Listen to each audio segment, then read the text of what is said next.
They banned my rain barrel, so I made them pay $75,000 in fines.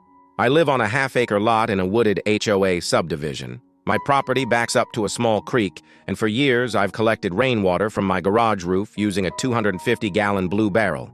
It kept my garden alive through dry spells, and it never touched the county supply. One Saturday morning, I walked outside and my barrel was gone. In its place was a typed letter taped to my garage door. Illegal water collection removed.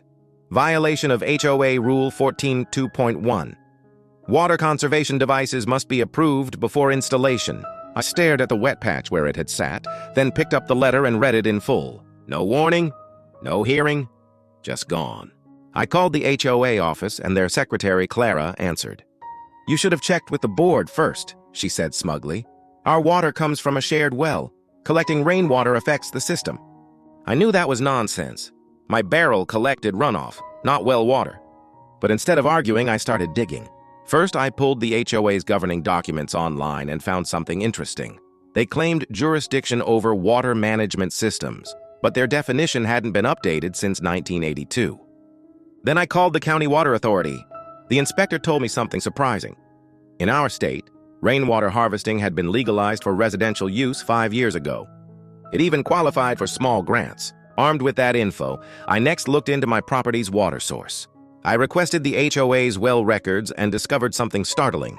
The community's shared well hadn't been properly registered with the state water board since 1997. No annual reporting, no approved draw permits. Basically, the well was illegal. I got in touch with the state water board and sent them everything. The HOA's contact info, the missing paperwork, their claim that private barrels harmed the water supply. 2 weeks later, a convoy of state inspectors arrived in our subdivision. I watched from my porch as they walked the well site, clipboard in hand. Clara showed up, arms crossed, wearing her usual smug smile. But when the inspectors started taking photos of the rusty pump house and cracked concrete, her expression faded. The next day, the water board issued a cease and desist order. I learned the HOA faced an $85,000 fine for unpermitted well use, failure to submit required reports, and unauthorized water extraction. Clara resigned from her post 2 days later. The HOA board scrambled to find a new water source and sent out a community email advising everyone to conserve.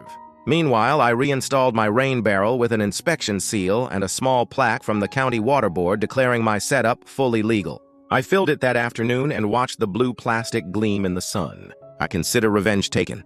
The wooded subdivision hums quietly, the creek flowing peacefully behind the homes. Neighbors peek curiously at the new inspection seal on my barrel. Some nod approvingly, others look uneasy. The HOA office remains quiet, blinds drawn.